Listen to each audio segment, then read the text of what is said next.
I do frequently take a step back. I still vividly remember, a lot of stuff from the very, very, very early days, and I never would have believed we'd get to where we're at now. But now that we're here, as I said, we just keep pushing as hard as we can to kind of take it as far as we can, and we're fortunate that people are still interested. Hey guys, it's Jacko from Bury Tomorrow, and you are listening to the Chronicles of Podcast with Tom and Jamie.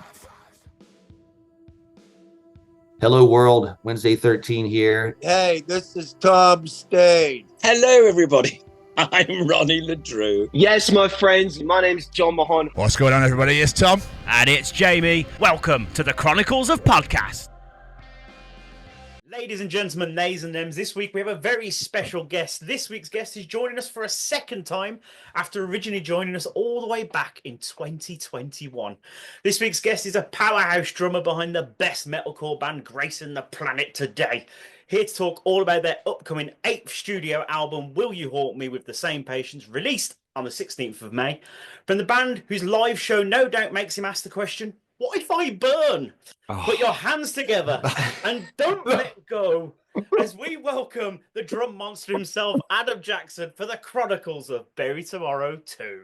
Oh, I don't believe it. Wow. What an intro. Oh, I don't know whether to apologise or be proud. I'm not entirely... No, I'll take it. Great work. You know how hard it is to get what if I burn into a pun? That was the best I could come up with, all right? Really, really good. I'll take it. There we go. So, I've never known anybody to be too hench to give blood. Oh, mate. Yeah. What happened there? I didn't realise it was a thing either. So, yeah, I've just got back about half an hour ago. I went to try and give blood for the first time. Never done it before. But I went along with my wife, who does it all the time. And, did all the tests and stuff that you do beforehand. Got all the way through, got onto the bed. They basically went to put the cannula in. They couldn't really they could see the vein, but they put it in and the blood didn't come out like quick enough apparently, so I wasn't really watching what was happening obviously, but yeah, so she put it in and then she asked for some help. Another lady came over and they like wiggled it around, which was really painful, by the way. I'm like, what's going on here? And she just goes to me, yeah, do you lift weights a lot? I'm like, yeah. She's like, yeah, your arms are really muscly and we can't get the flows like not quick enough. And I'm like, I thought she was joking. I was like, what do you mean? I'm like, oh, very good. All right. She was like, yeah, like that's it. And I knew in the back of my head, I'd heard that they're not allowed to do the other arm. So like they basically have one attempt with one arm. And if it goes wrong, that's it. You're done. They can't do it again. So I'm thinking, hang on, have you failed? Because that means this is a wasted journey. But yeah, basically she told me my arms are too muscly. And next time to come back, they could try on the other arm, but she recommends they try a different vein, which might be better. But I've just got to give it a go again at some point. And I'm like, I've been seen off. But I did get a Kit Kat.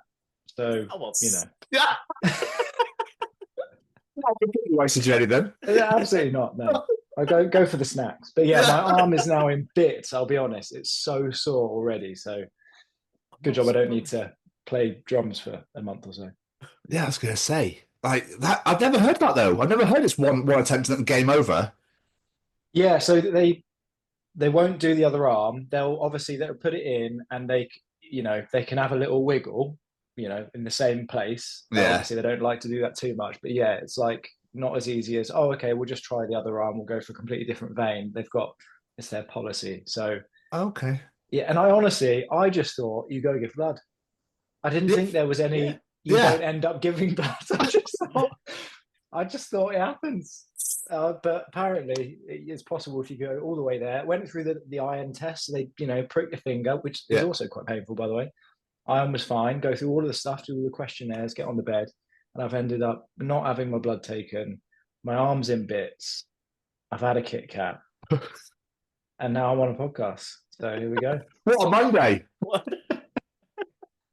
What an ego boost. I'm sorry, you're too muscly to give blood. I think she was probably having me on, but yeah, genuinely, that's what she said. So I don't know.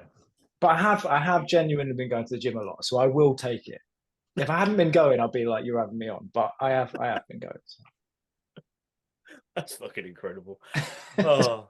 And I can't believe our last conversation was March of 2021. It does not feel that long ago since you came on with us. No, that is a long time.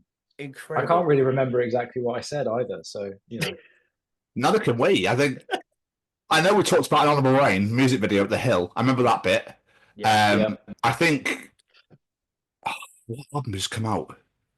It was just after Cannibal came out. Cannibal just came out. Yeah, but it was during COVID. Yep, during COVID. And I think you were in a bathroom. I remember a plant behind you. Yes. I don't think I was in a bathroom.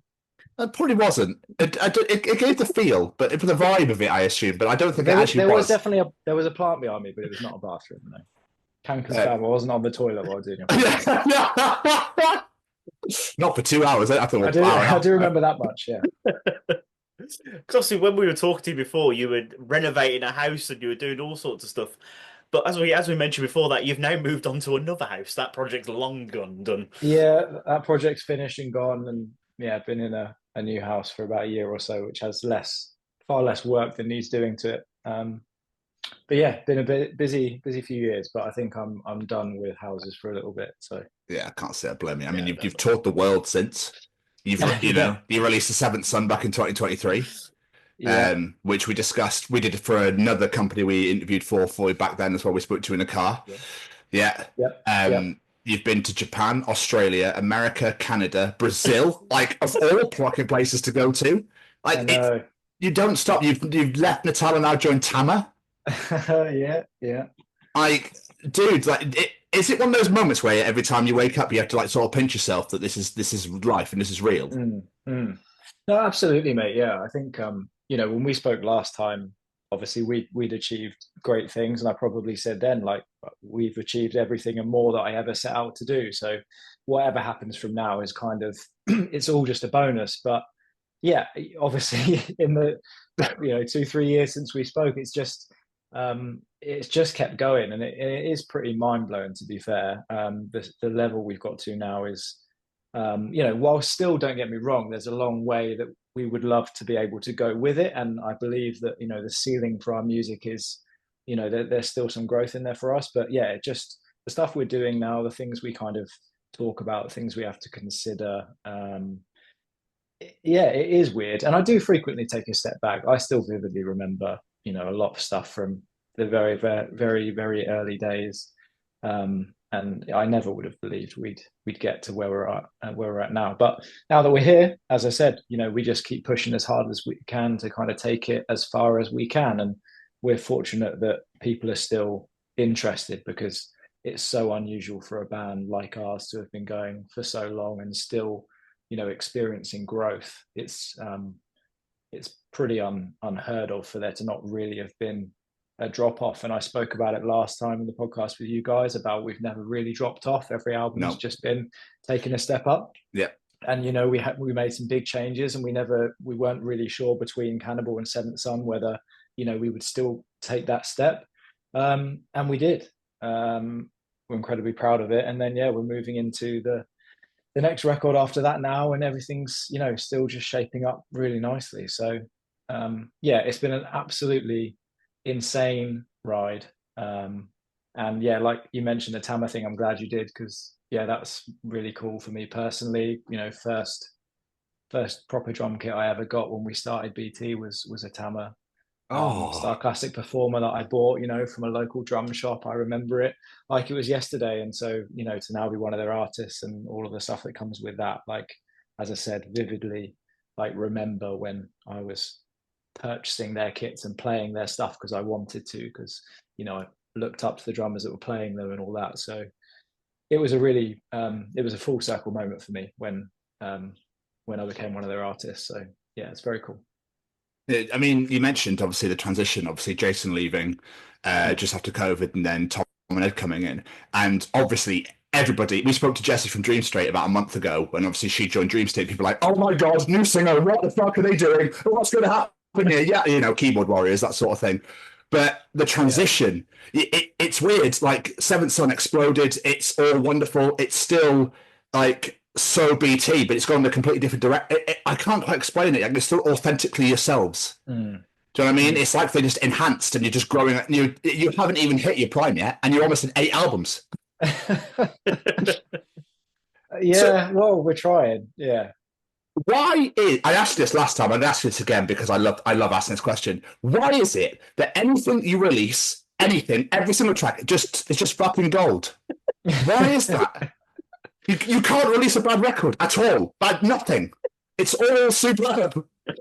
Thank you, man. I appreciate it. I mean, if you read some comments on YouTube, not everyone agrees, but we've still got an amazing platform, and I think we just try and be, regardless of what's happened, we've always tried to be authentically ourselves, but with each record trying to push ourselves, and whether that's between some records, maybe actually not being that different, even though we felt like we were trying to push ourselves, or whether there's a very tangible, we're really going to put ourselves out here with maybe, a couple of songs in particular and try and progress the rest. We've always tried to just progress in some way, whether that's trying new things, whether it's just trying to be a better version of what this band is. And I suppose some of what we're doing, it comes with experience. We've been doing it a long time. We just try and get better. And it's the same with anything. You do it, over and over and over again, you're supposed to get better at it. But I think sometimes with music and bands and artists along the way,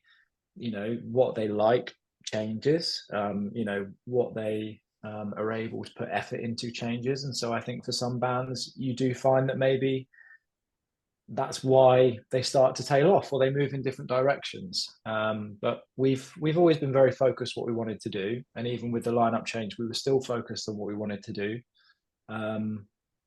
But it's just been about really refining that.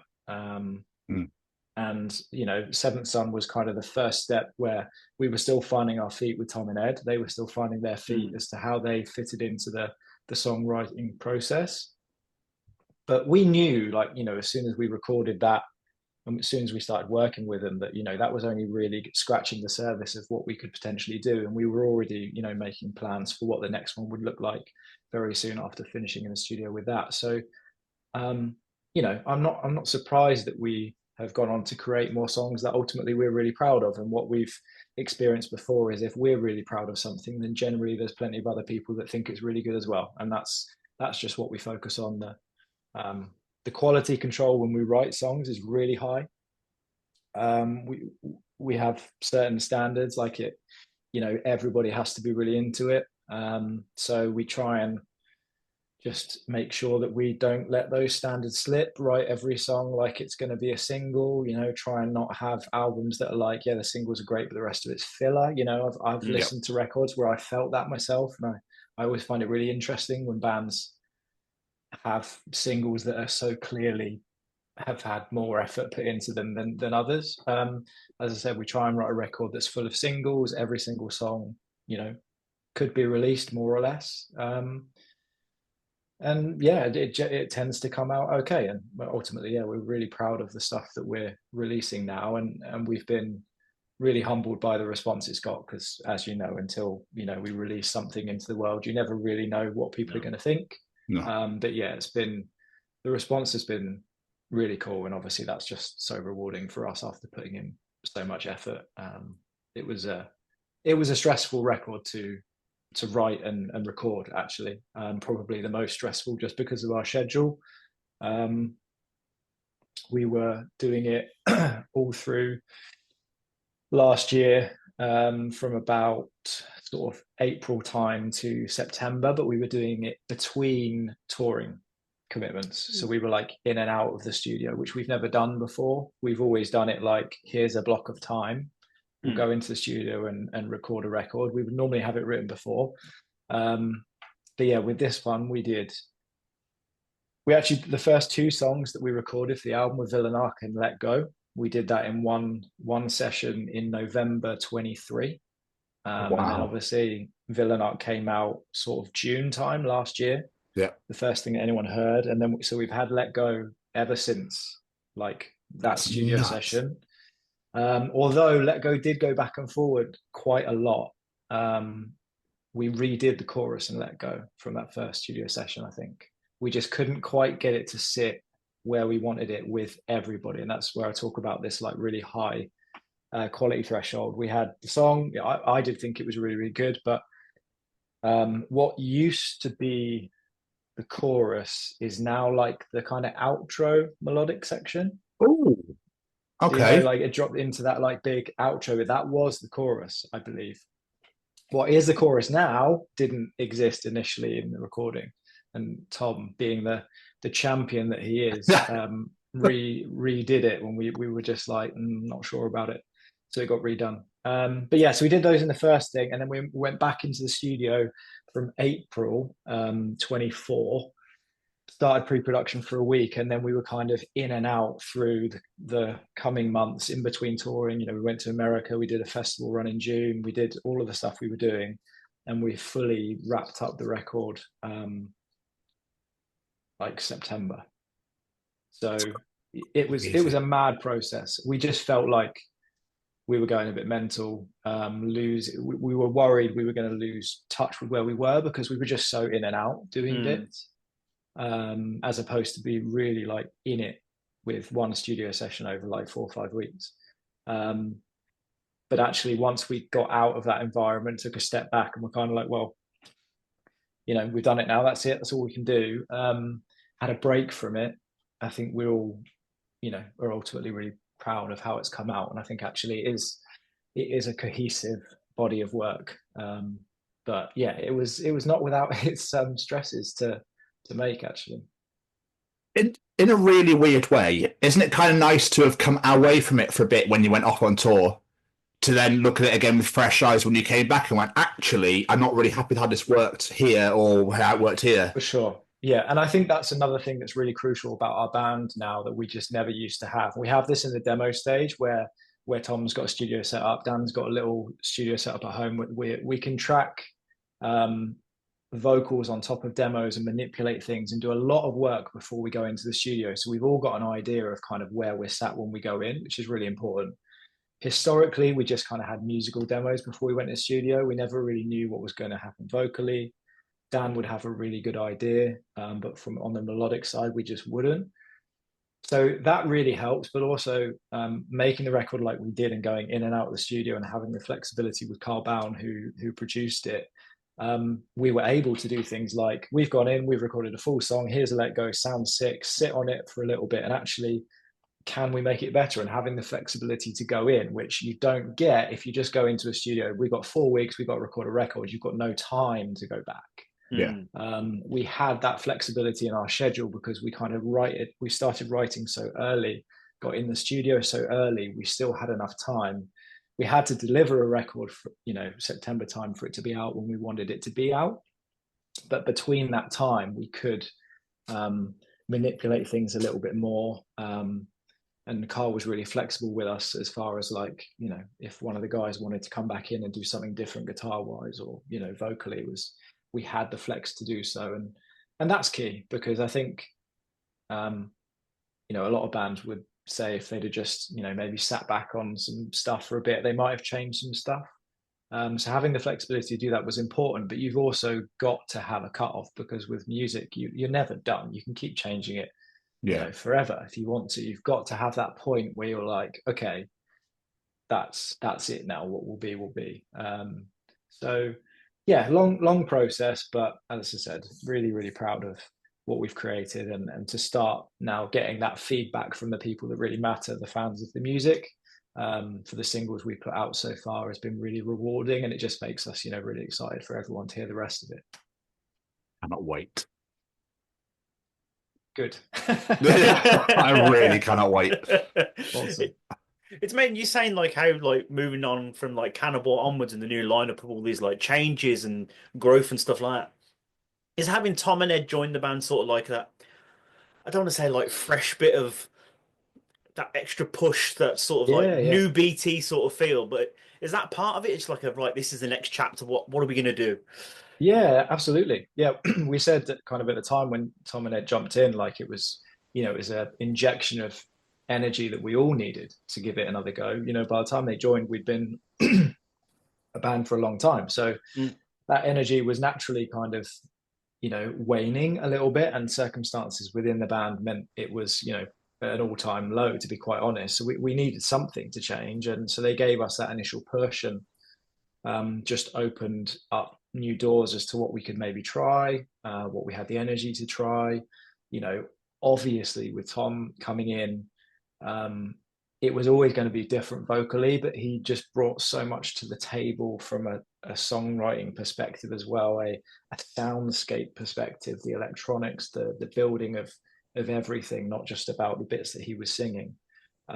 He's a really talented songwriter in his own right. So it just gave us the ability to just try so many different things. I think that's probably the biggest thing. And Ed was able to play whatever we needed him to play currently, but he also brought this kind of different guitar style that Dorse, not that Dorse didn't have, but it's not really the way he plays. Ed can do some other stuff, or the way he writes, his kind of use of like ambience and stuff within guitars and guitar chords is really cool. He just brings a different perspective to Dorse. They can both shred their nuts off, but they come together to just allow different things. Like What If I Burn, musically, guitar wise, that's mostly Ed's song. That's not Dorse. So I think that's really cool. That's really cool for Dorse, because he's always been completely relied upon from a guitar perspective historically to create. So giving him the space to not have to think of everything was massive. So yeah, they've both been crucial to that, and just as personalities, that they're two nice guys. And that's massive as well for us. We have to come together, we have to do all this weird shit together, we have to tour, we have to live on top of each other literally sometimes. You have to, it's more than just being able to write good songs, being in a band that tours a lot. So they fitted into that so easily, far easier than I thought they were going to. We chucked them in at the deep end at, we were at a level that was already, pretty decent. They both had some experience within bands, but neither of them had played in front of the size of crowds that we were playing in front to. But if I was them, I'd think they hit it very well. They were petrified at the time, but they just kind of got on with it, and you never would have known. If it was me, I mean, Christ, I don't know if I would have been able to do it. But yeah, I really admire that about them both. They just they took the opportunity. They fitted right in every way. And as I said, we've never really looked back, and we've just ultimately just got more and more comfortable. And I think this next record is pretty much just the product of us all becoming more and more comfortable and familiar with each other, and how we can get the best out of each other, Yeah, I mean, Dan now singing on What If I Burn, because when I listen to you go like, holy shit, I think that's Dan's, like, they just role reverse completely. Then I saw the post about it on Instagram, I was like, love that Dan's now got more capability to do way more different things than just scream all the time. Yeah, exactly. It wouldn't have happened previously. There's been, we've dabbled with it. He's dabbled with the thought of maybe doing it on some of his demos, but I think he had to feel really comfortable himself to put himself out there and see how it went. And ultimately, he felt comfortable enough in the studio environment to try it, and it worked great.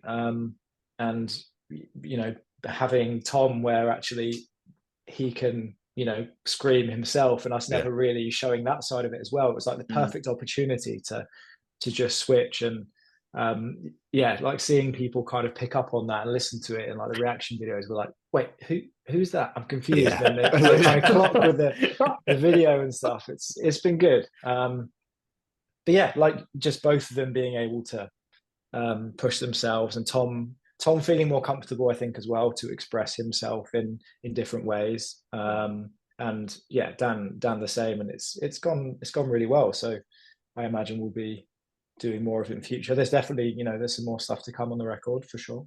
So yeah, we'll see. I love it. I'm looking forward to Dan's little sexy hooks that he has as well, that he seems to have when the breakdown comes in. So like, obviously Heretic, where he's got Last of the Heretics, when it just kicks in. Love that shit. How could they do that to us and abandon us? And then obviously in the latest record, Let Go, where he just goes, oh no. Oh my God. Every time I'm at the tube station, wherever the fuck I am, I don't care. Every time it just makes me want to go absolutely mental. It's so good.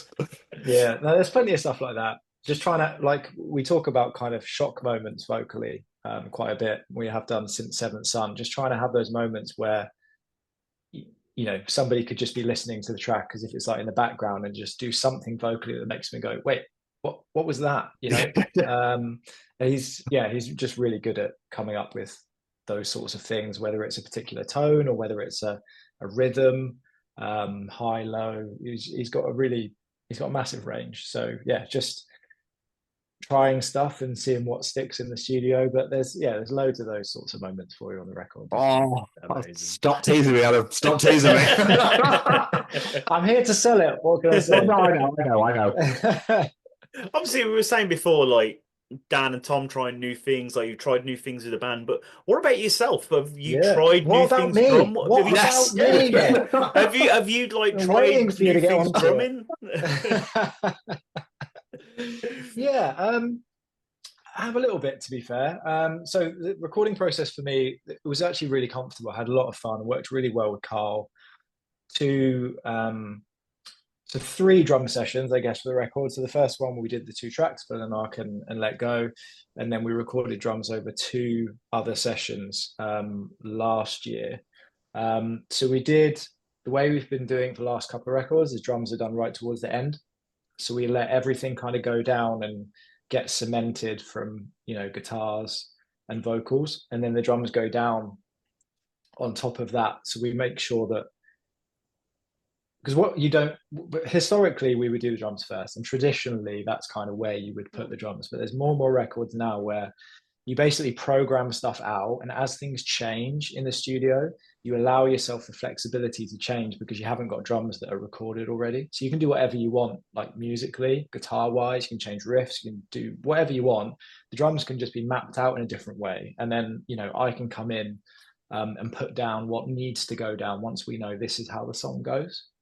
So it actually makes a lot more sense doing it that way. And what it means is I can do a little bit more of what I really like to do, which is actually not having drums that just completely follow the music and they accent different vocal bits. So I tried it a little bit on Villanark initially. We had obviously, Dawson Ed had kind of done the guitar side of things, and they programmed out some electronic drums to it.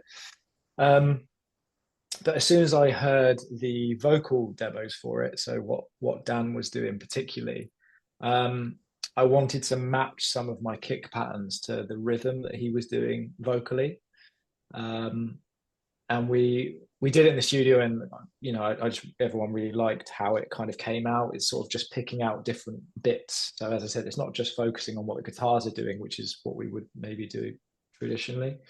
So just little kick accents here and there that just kind of, as I said, just follow the rhythm of what Dan's doing a bit more.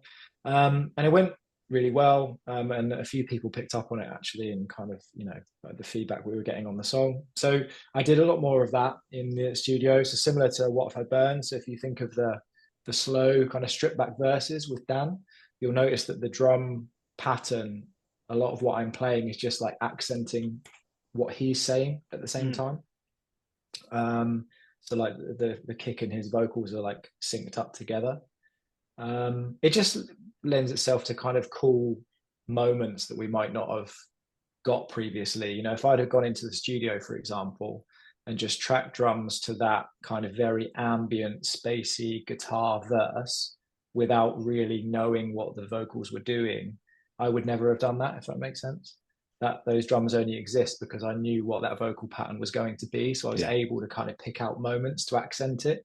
So it's those little touches that they might not be immediately obvious to people. You might not necessarily, think about it too much, but it's those kind of cool things that we're doing now that allow me to do those sorts of things, which I really like. So yeah, there's a little bit more of that on the record specifically. And yeah, just the relaxed nature of the recording. I had kind of plenty of time in the sessions, so I was able to record a few different options for things, try some different fills, see what feels better. Whereas we have done some records where, like with Seventh Son, I was doing the drums at the end, but I was quite restricted on the time, so it was, we need to get this done, so there wasn't too much time for experimentation, but the schedule was a little bit kinder to us on this one, just because we built in more time. So those are the two biggest things for me, just getting to try a few different things, matching with the vocals a little bit more, which hopefully some people will pick out. I don't know, you guys might notice it now that I've said it next time you listen to it. Probably. And yeah, just as I said, a relaxed recording session just meant it was just quite fun to create, which obviously is, ultimately what you want from a studio session. It sounds like it was the most chaotic way to record, but the most beneficial at the same time. Yeah, and that's exactly right. The whole process I found generally very stressful in and out. It wasn't great, and I don't think I would choose to do it again that way if we had the option. It might be we don't because of a schedule. But I suppose the irony was the actual recording sessions themselves were probably the most fun I've had, just because it was so relaxed. Yeah. And I, sometimes with studio stuff, I can find it can be quite an unnatural environment. You start the band to get on stage and play shows, and then you get into the studio and everything's under a microscope, and you're like, oh, you're creating an album and there's pressure to follow up on songs, and is this good enough, and all of those kinds of things. Sometimes the studio can breed a bit of negativity and doubt, but it was just it was a really relaxed process and quite enjoyable. So that was a bit of a change. Obviously, earlier on, Tom mentioned the amount you guys have been playing since we last spoke, but we were very fortunate to catch you guys at Bloodstock back in 2022. I don't know what you remember from that day, but my God, the heat. I remember that, yeah. Insane. I remember us watching you at the back there with all the flames going up. I was like, is it not hot enough for this man? Like, what the fuck? Yeah, we instantly regretted adding the pyro that day. I'm sure it looked great, but that was tough. That was tough on stage. Yeah. The whole summer had been like that. Obviously, Europe generally gets quite hot, and we've been doing a lot of festivals over in the mainland.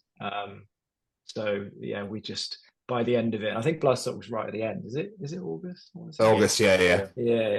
So we're all a little bit crispy by that point, just from a long summer. But yeah, you throw in the pyro as well. It's because the thing is, there's no way of preparing for it, because we haven't been doing pyro at every show.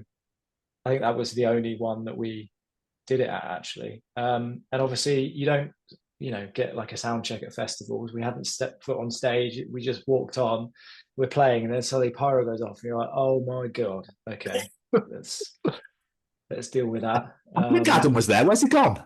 Yeah, there's a couple of pictures melted. where it does look like I'm just melting in amongst flames. But in fact, the first we did Download the first time with Ed and Tom. So coming back after COVID, obviously we did Slam Dunk, and then we did Download shows. We had pyro then as well, and we had it set up so there was a bunch of them along the front, and then there was one.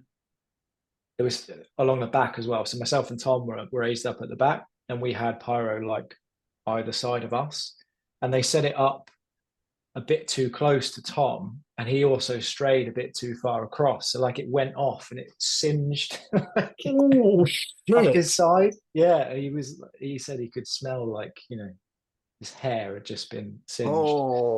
And obviously when you're outside as well, like sometimes you do get some random gusts. So they have to be quite careful. Like if it's a bit breezy, you're not allowed to use it, and they've kind of got to assess what's going on before they press the button. But yeah, the things we do to put on a good show. What can I say? Oh yeah, 100%. The other thing I remember from that show is, didn't you try and get like over 1,000 crowd surfers or something like that? I feel like you tried to break a record of crowd surfers or something. We do try and do that, yeah. Wherever we go, see what we can do. Cause a bit of trouble. Of course, why not? Normally works. Love that. But I mean, obviously, like you've mentioned, last year you had an absolute tirade of shows. There were so many. Obviously, getting to go and support Electric Callboy in the States must have been an eventful I saw the wig photo. I watched it back earlier. Just absolutely, that wig suits you, Adam. Yeah. Yeah, love that band. Love those guys. That was a lot of fun. Yeah, we were just super lucky to get the chance to go over there. Obviously, we haven't spent too much time in America, and we've said since we started going back, we've popped over and done a couple of headline bits, but we really need to get out there with, support somebody who's going to have a decent crowd so we can, play in front of people, because we're very much an unknown quantity over there, really.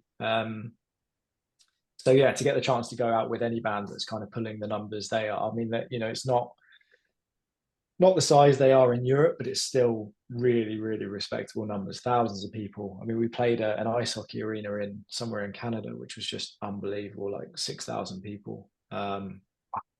Yeah, and then the others were like 2,000-3,000. It was only a short little tour, so it was just a really cool trip. Like, obviously we enjoy touring, but sometimes if you're going internationally for like a long period of time, it can be a bit of a slog. It's a bit of a commitment. But it was like 2 weeks, big old shows. We did the first ever festival we've done out there as well. Did Welcome to Rockville, the first show. So it was go to a festival, go and do, a bunch of shows with Electric Callboy, no pressure, just play in front of loads of new people, have a great time. So yeah, it was just total privilege to do. And those guys are great. Love their music. So much fun. Just really enjoyed watching their show every night, and obviously getting to be part of the show on the final night in my wig. It's just, they're just so good at what they do, and they just have so much fun. And there's no way that I personally can't watch their show without just having a big smile on my face and just seeing so many people having the same response. And it was like I was just there as a fan almost. But yeah, it was a lot of fun. Yeah. No, good. And sorry, Jamie. I was just going to say, like, obviously when we last spoke, it was during COVID, you're locked up, you're in the house, nothing to fucking do. And then all of a sudden, the doors open, you're like, right, let's go tour non-fucking stop. Like, how long did that take for you to go, oh, I forgot how painful this was? Like, this song's really hard to play, I forgot. Yeah, I mean, we did a lot of work to get back into it for Slam Dunk. Obviously, it was just everybody, learning to do what they do again, and then also preparing to come back with a new lineup. So that was a lot of work, but we came back as prepared as we could be. To be fair, a lot of it was it's like getting back on the bike, to be fair, just getting the body moving the way it should. So, but we had a good time. Like, there was, as we said, there was kind of renewed energy within the camp, and it was like, practicing was quite fun.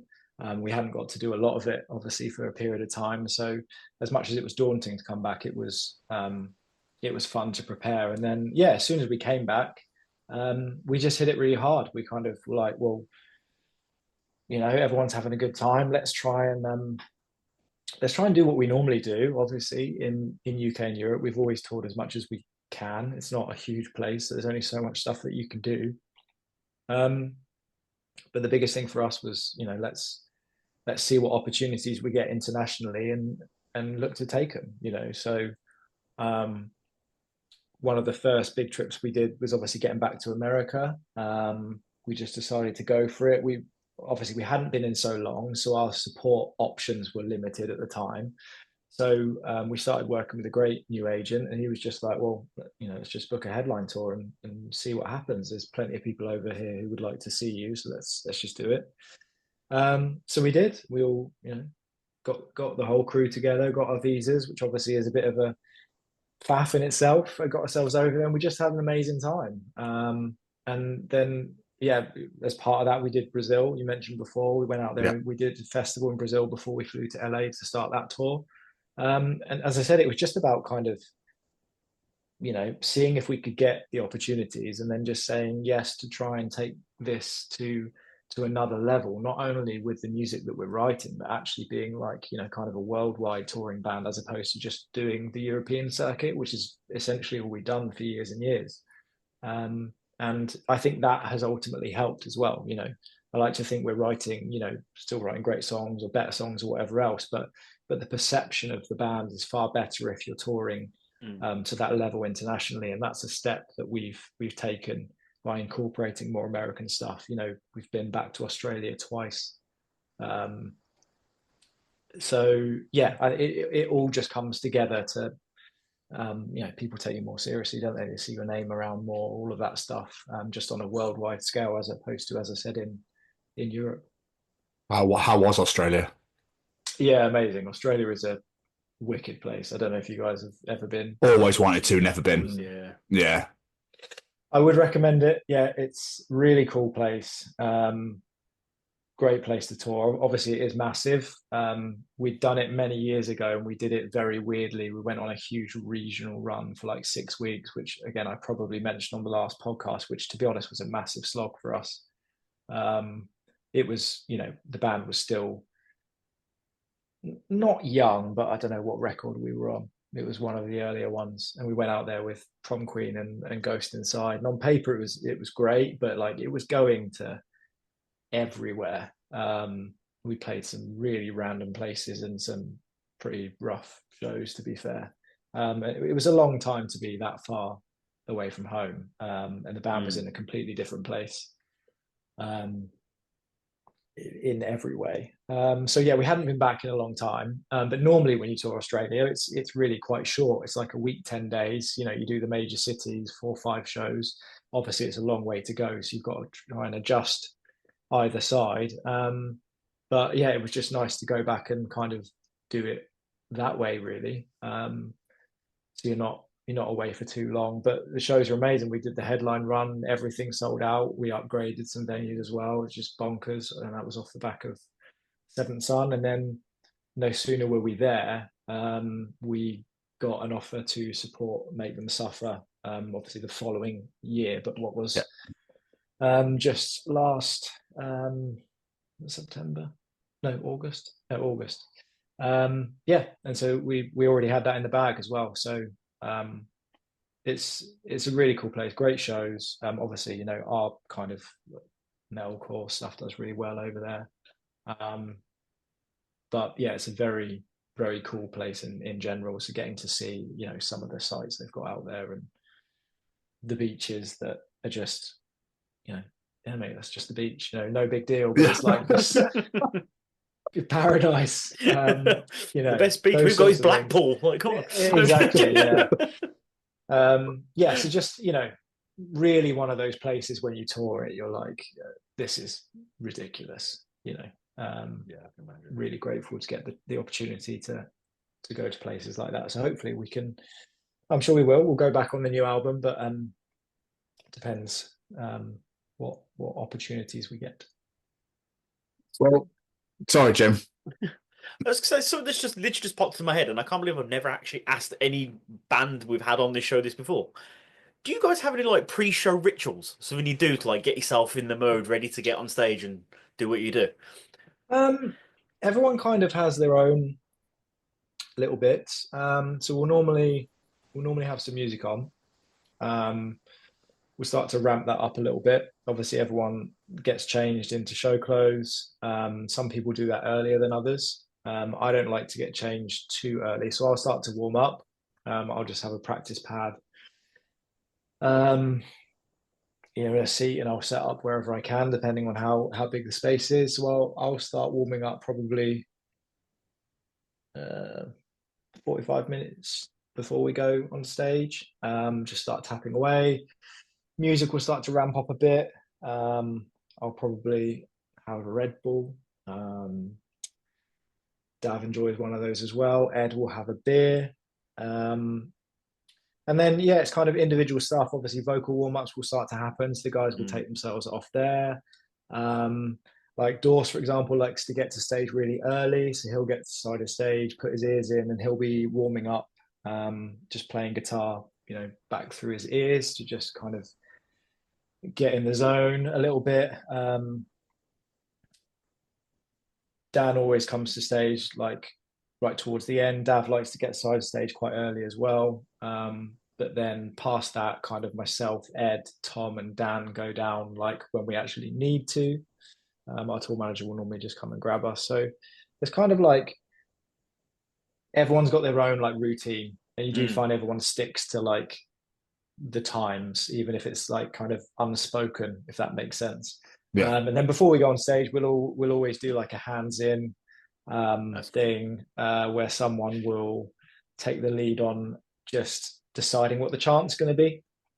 So we'll decide like what we're going to say on, and then we'll give a number, and then just all kind of chant that before we go on. That's normally our thing. And obviously what gets said and what the number is gets more and more ridiculous. So you'll have some stupid statement on 4.5, something like that, and you never quite know what's going to happen. And then that's us, and we walk out and do the thing. That's cool. I like that. But talking of touring, and then I'm going to jump back to the new album. Like, obviously, you're about to embark on a massive American tour for the whole of April with While She Sleeps. That must be so exciting right about now. Yeah, man, it's cool. Yeah, excited to get back. We really enjoy touring there.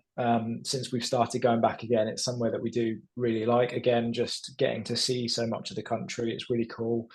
I know America's got some massive issues. I'm definitely not going to get into the politics. As a place, I do actually really like it. Lots of the people, I just find them really nice. It's quite a pleasant place to be a lot of the time.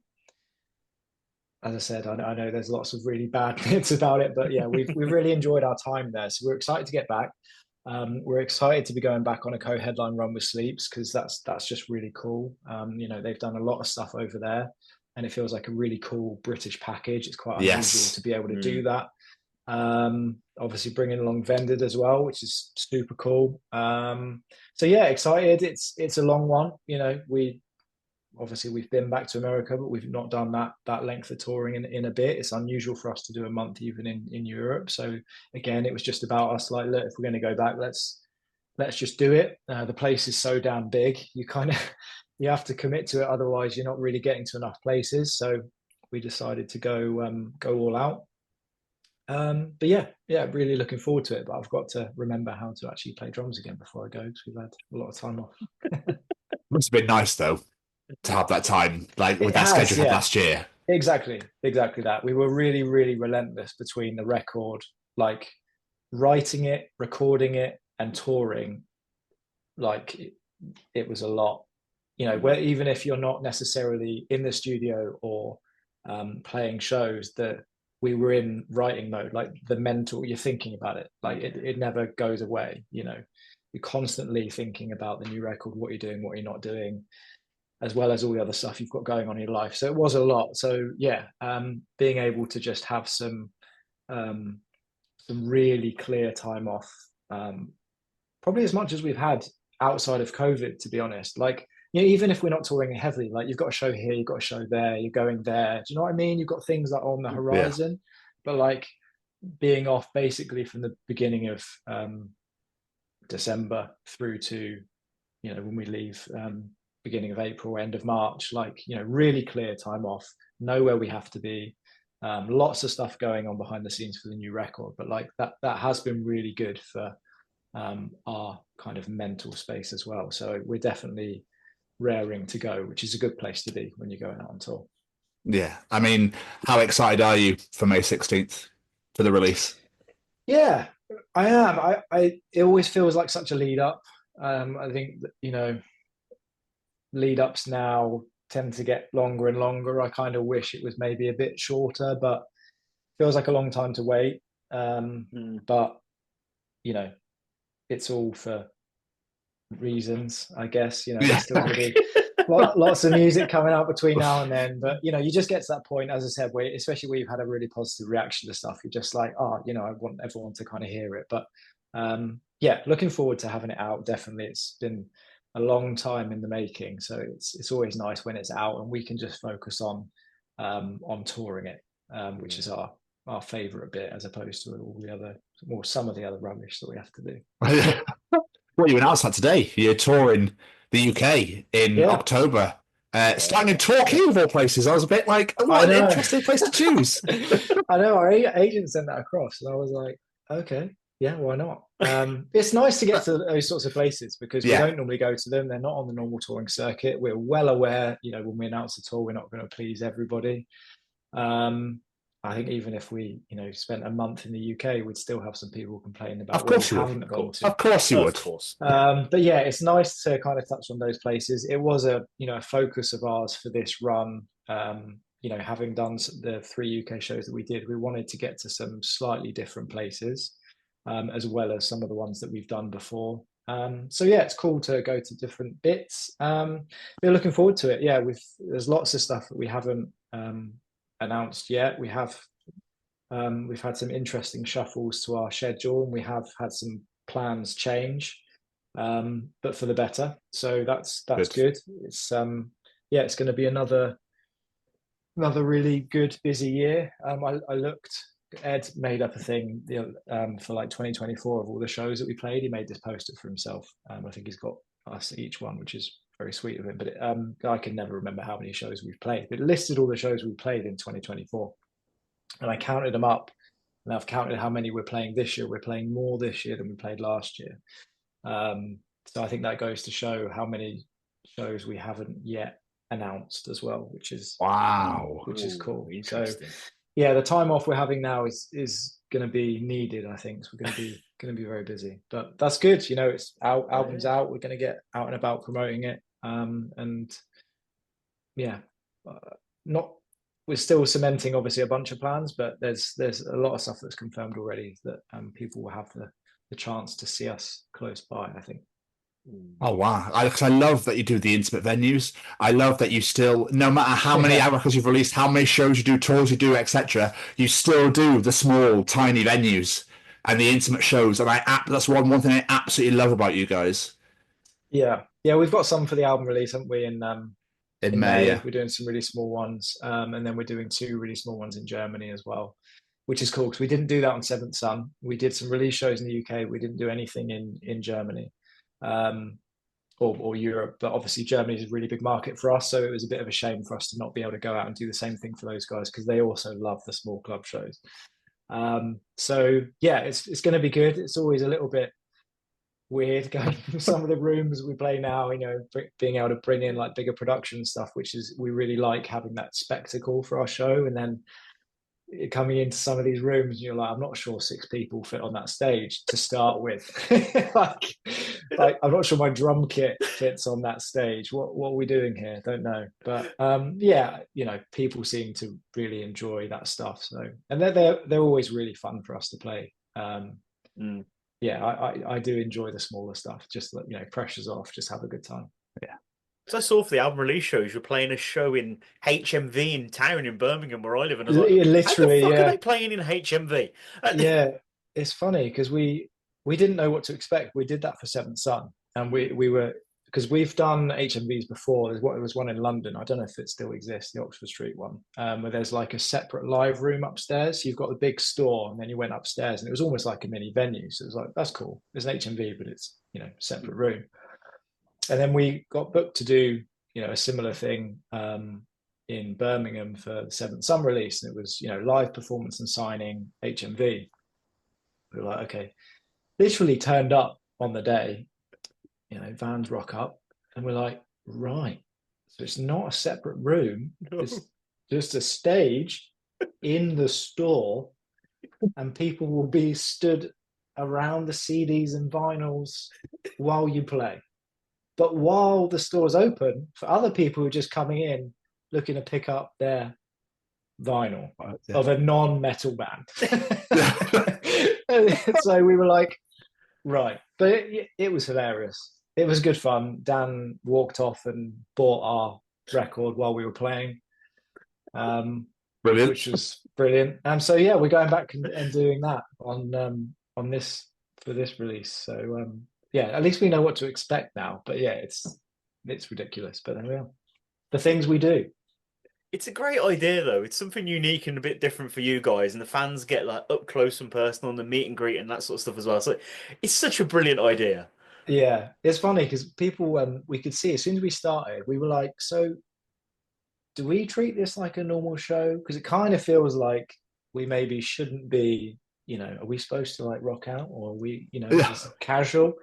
And like fans had the same thing. They were like, do I mosh? Do I don't know. Like, is this like Top of the Pops, where they just kind of like you know, just like gently swaying. So it was a little bit awkward, I'm not gonna lie, but yeah. I'm just visioning circle pits around the Peppa Pig DVDs. Just Yeah, we did manage to get some movement in the end, so it was okay. Fucking brilliant. Obviously, you mentioned the UK tour there as well, but obviously you're doing your biggest UK headline show in Manchester at the Victoria Warehouse on that tour. That's got to be absolutely amazing to be doing that. Yeah, it's mad. As I said earlier, like the kind of numbers we're talking about headlining to now is just beyond comprehension, really. But that's where we're at based on the last tour that Manchester Academy one sold out months in advance of us playing it last year. So we could have upgraded that, to be honest, but we said beforehand we wouldn't. We wanted to kind of create some demand for the next time, have it make sense. So that's where we're at. I still can't say I'm sat here like, yeah, no worries, that will sell out. But Manchester's just been so good to us over the years. We've had so many unbelievable shows there from whatever level we've been at. They're always an absolute highlight. The scene in that part of the country is just so strong. So at this point, I suppose it will be okay, but we always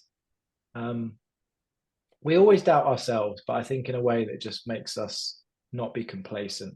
So whether it's songwriting or whether it's like approaching touring, it's like we have to be pushing it. We have to be pushing ourselves. We have to be the best we can be. We have to do all of the things to just not, get complacent and be like, it'll be fine. We can write whatever. Do you know what I mean? So I think that approach kind of works. And I'd rather we were that way than just being overconfident. But yeah, there's a lot of tickets to sell in Manchester. So, if you guys fancy buying some, that would be cool. Bit far, but I was thinking more Southampton. But we'll see. You don't have to turn up; just buy a ticket. But I mean, how do you feel that you've evolved musically and personally since the whole beginning of BT? I guess we've just figured out along the way what we want to do, what we're good at. It's just kind of become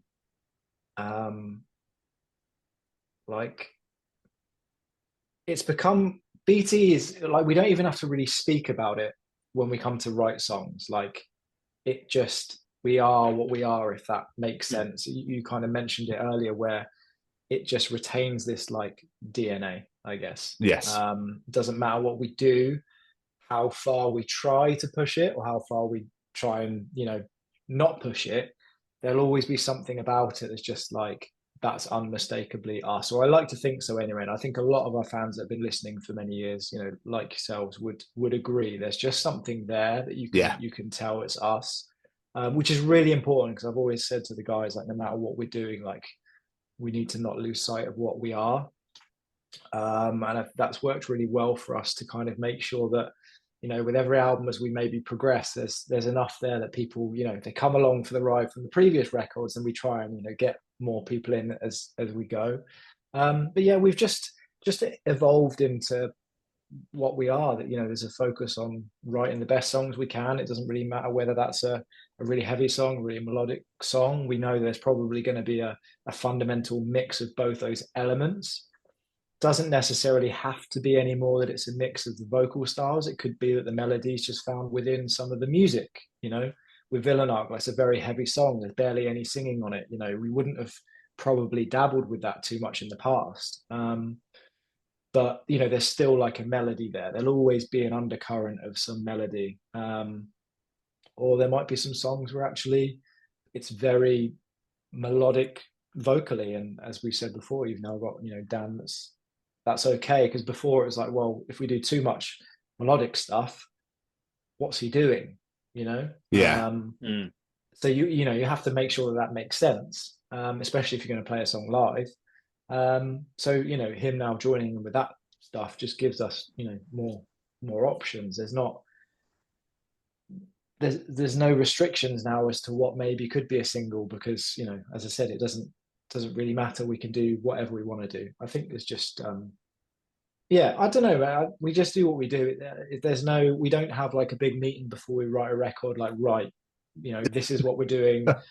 It just there's an organic nature to what we write, and even though Dorse is off listening to anything but metal, when he's off tour, all sorts of stuff, as we all do.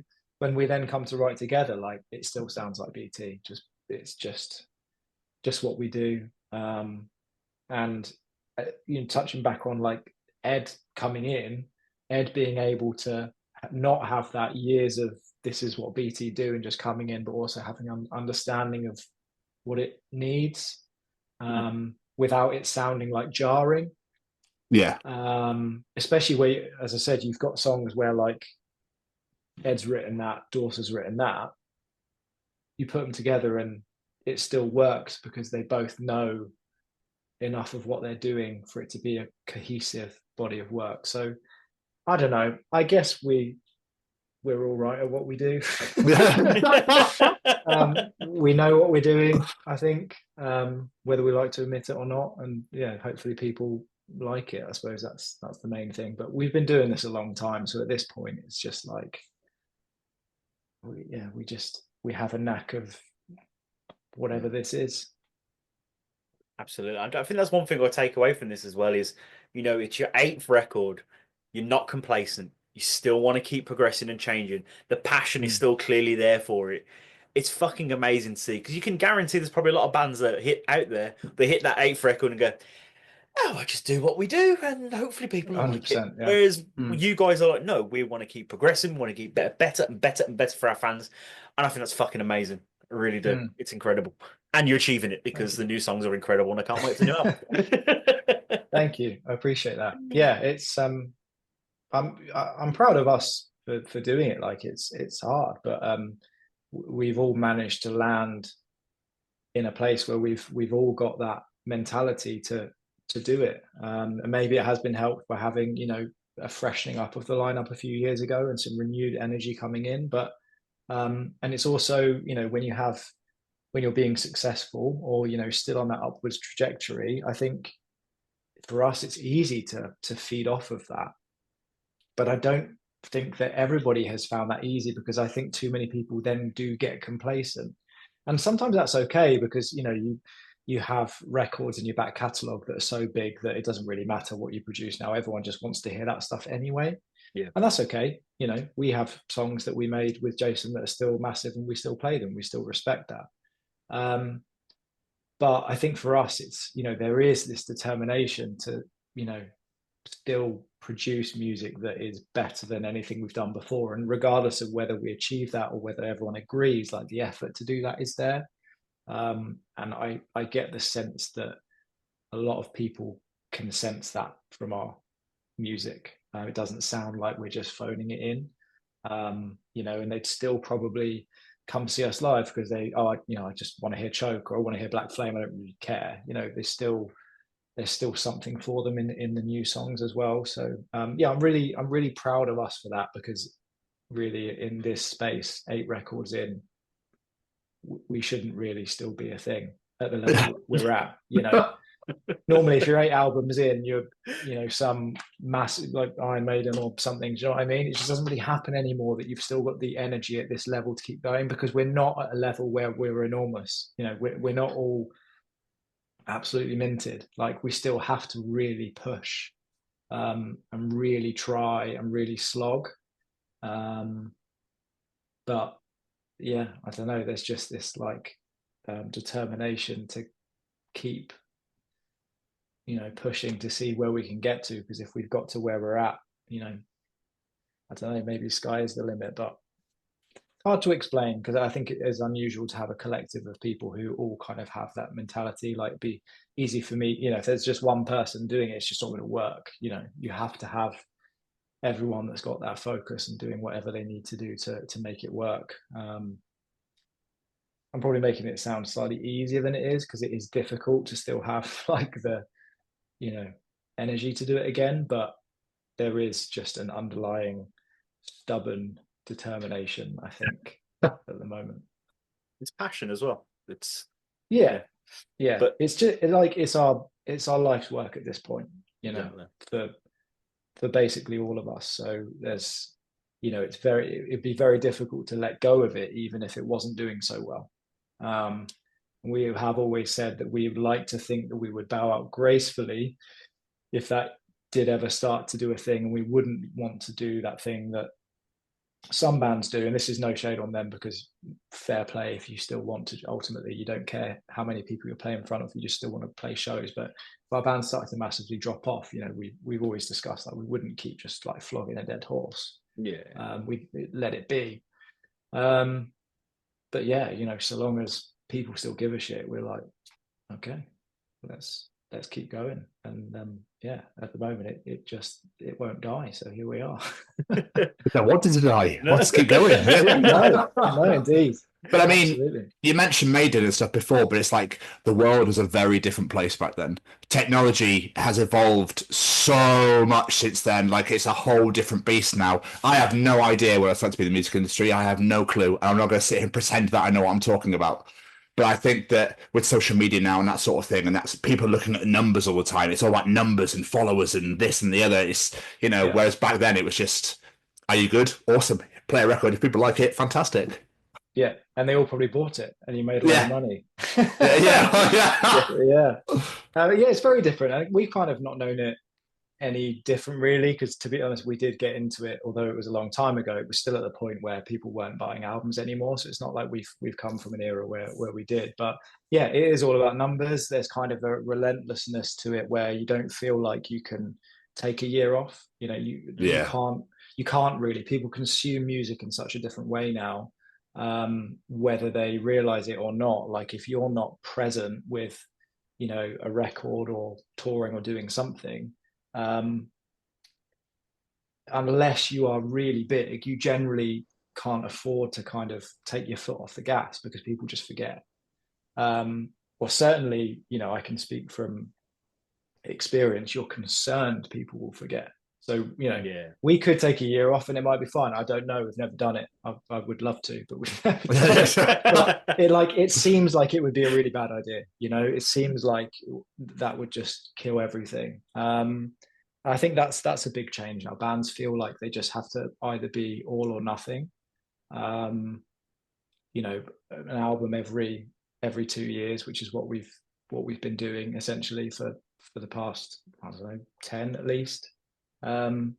Whereas I think if you look at some of the older bands and you look at the years they released records, there was much bigger gaps. You know, they go away, they'd go into a studio for a year, they'd think about it, you know, write some songs, you know, maybe not, because the industry was just different, budgets were different. There's just so much competition now. It's like if you take a step back, there's another band that, you know, sounds similar that probably just going to take your place in someone's mind, or, as I said, there's the perception that's going to happen. So it is pretty relentless. I mean, I think a lot of people do struggle to keep up with that.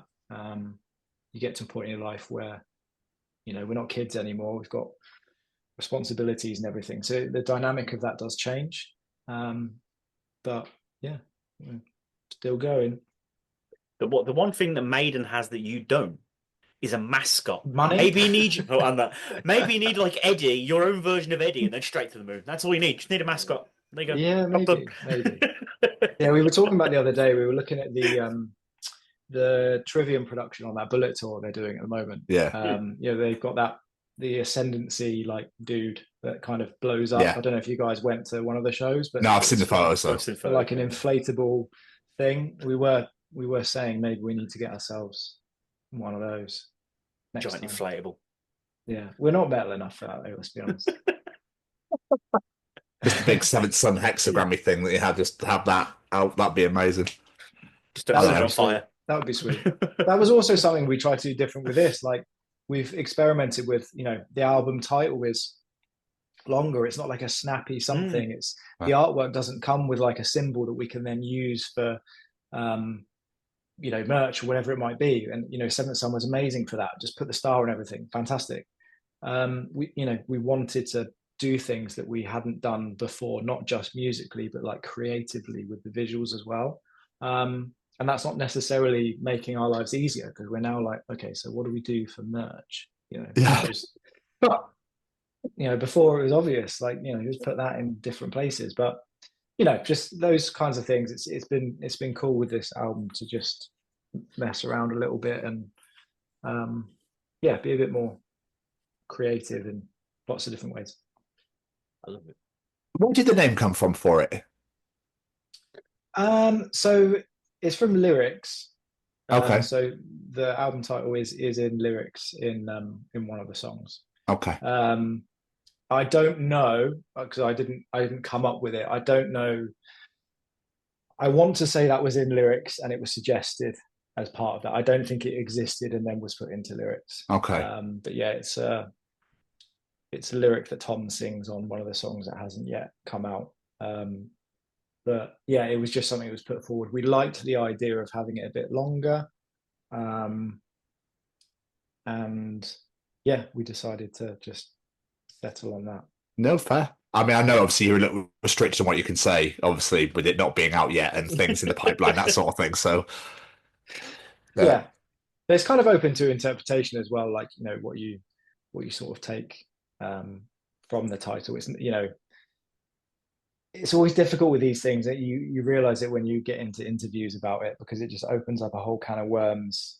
Like, it's not immediately obvious like what it is. It's kind of hard to remember. It's like you say it and you can see the interviewer being like, I don't really understand what that means. It's as opposed to something else where like, it's called Black Flame. Okay, cool, Black Flame, great, everyone loves flames, it's black, whatever, I don't really care. It's just a bit more thought-provoking, but we wanted to go a little bit deeper with it. But also, to be honest, I didn't come up with it. I'm not the lyrics man, so I probably wouldn't do it justice. But I know, like all of our lyrics, there'll be people who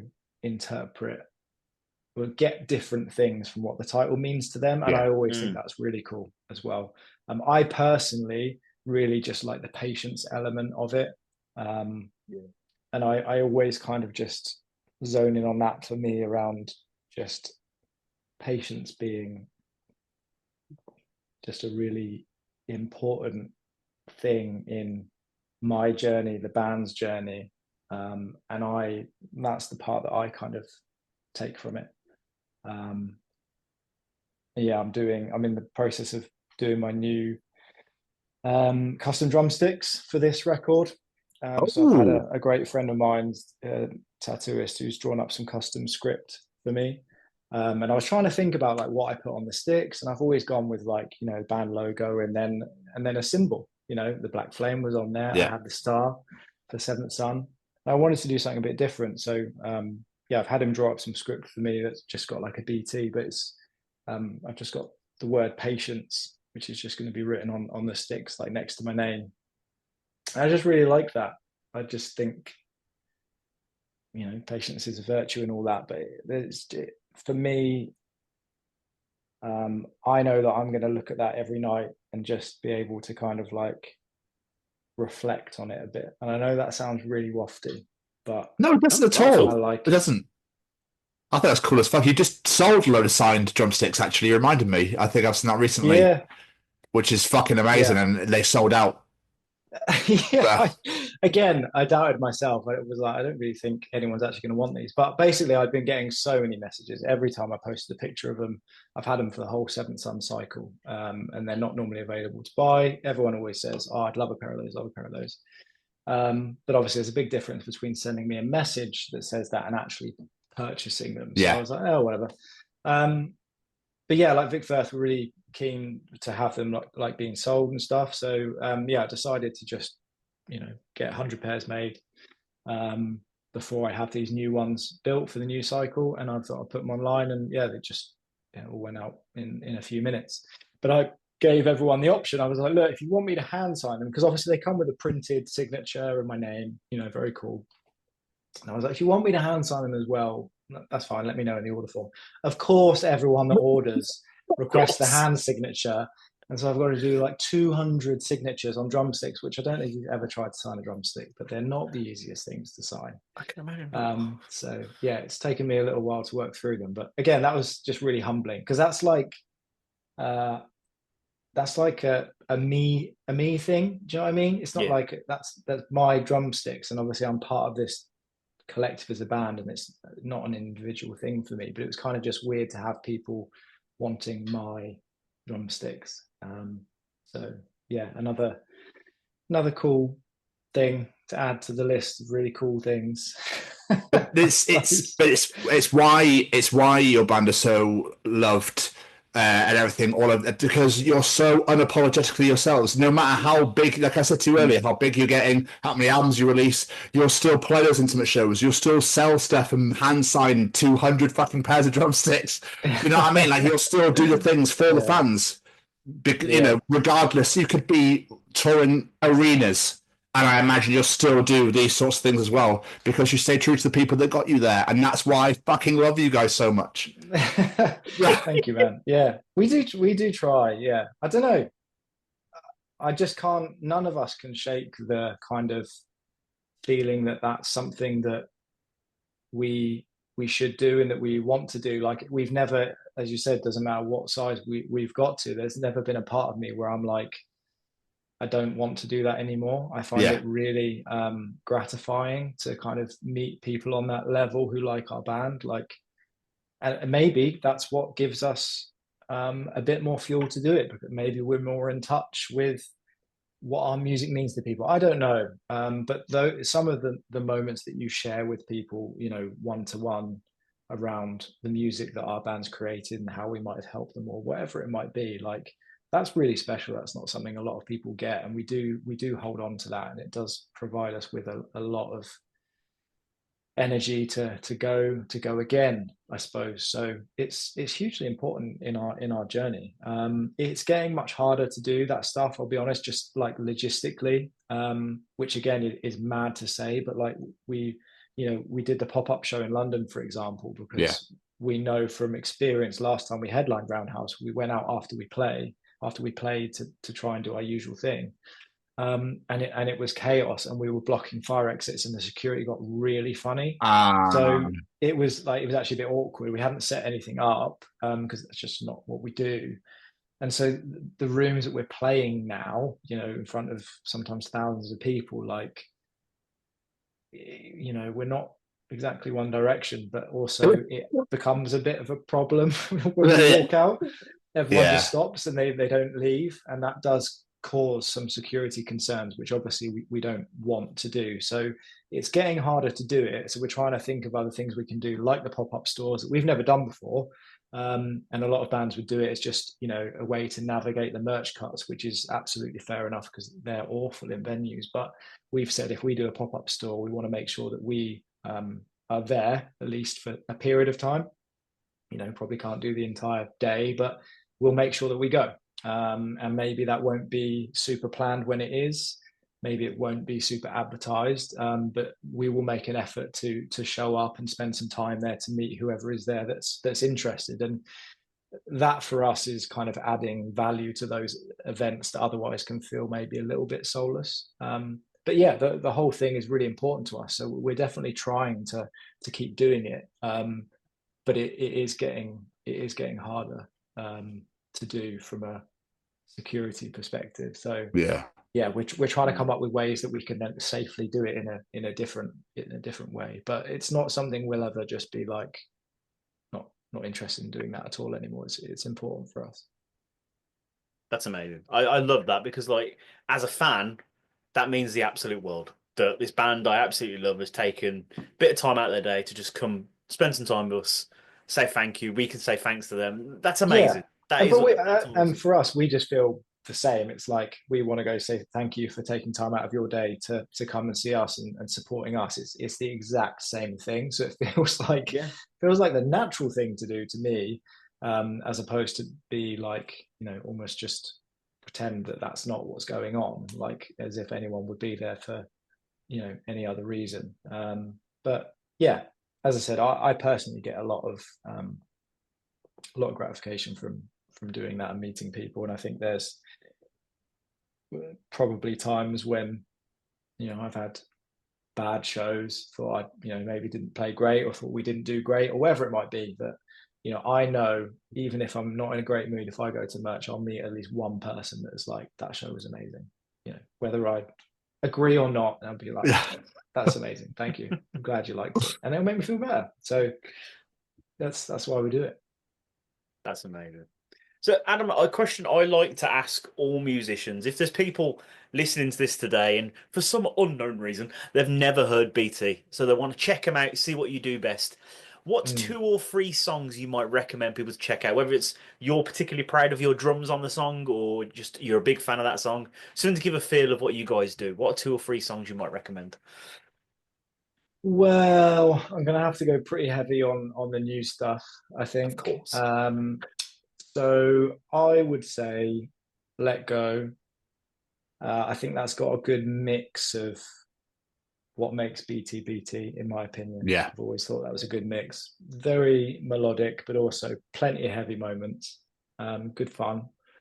I'd probably say What If I Burn as well.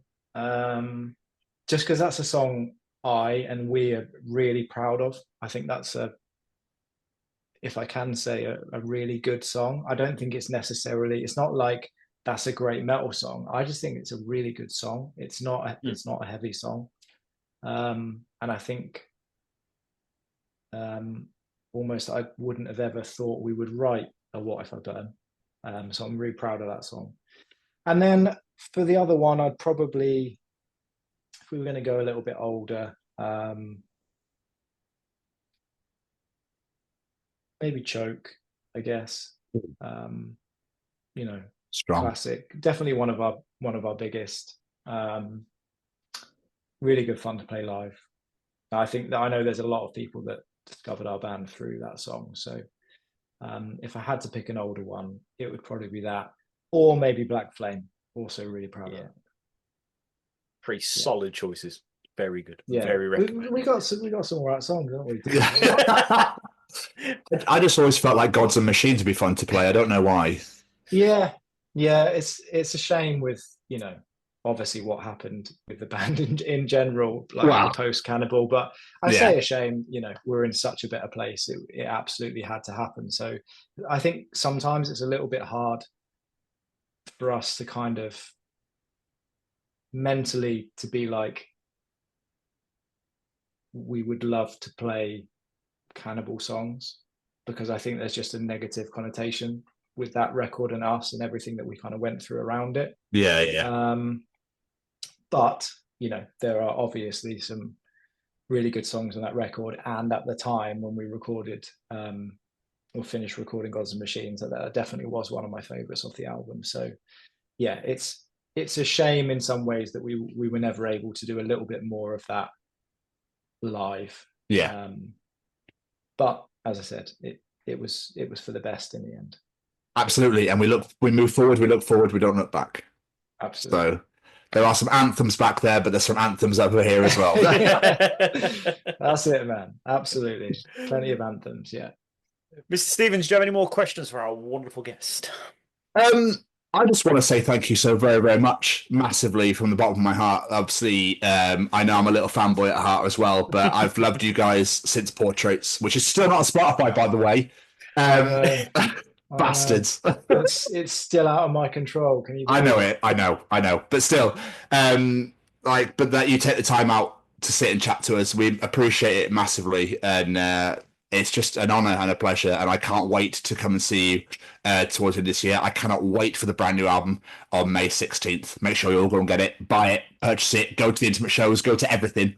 And just seriously, Adam, thank you so much. Massively appreciated your time. Pleasure. Really appreciate the support, guys.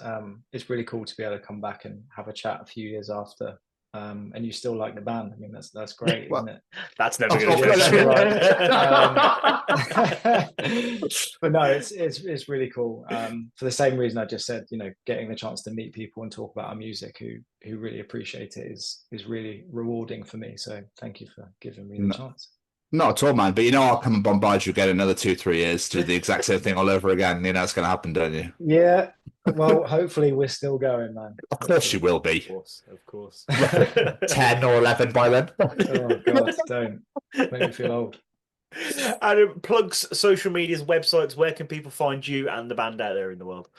Well, I'm at Jacko BT on socials, but more importantly, the band is Bury Tomorrow. It's just that on all the socials. You can't go too far wrong. All the best with the new record in May. I look forward to all the new announcement stuff, and I hope that they manage to get some blood out of you next time you go and yeah, offer maybe it up. next time we do a podcast, I will have actually given blood successfully. You never know. You're just going to be an absolute juggernaut by the time. Yeah? Yeah, hopefully the muscles are still too big to do. That's what I should say, but somehow I doubt it. I think the next time I go, I'll probably say that to the lady and she'll be like, that's not a thing, you're fine. And then she'll probably. I'll be like, damn, they just couldn't do it. Motherfuckers. Yeah, I'm going to dine off of that until someone sets me straight, though, don't worry. Don't blame you. I've been bragging about that for weeks. Just too hedge. Yeah. Adam, my friend, thank you so much. Have a lovely evening. Take care of yourself, and we'll see you soon. Cheers, fella. See you, man. Bye-bye. Bye-bye. Bye-bye.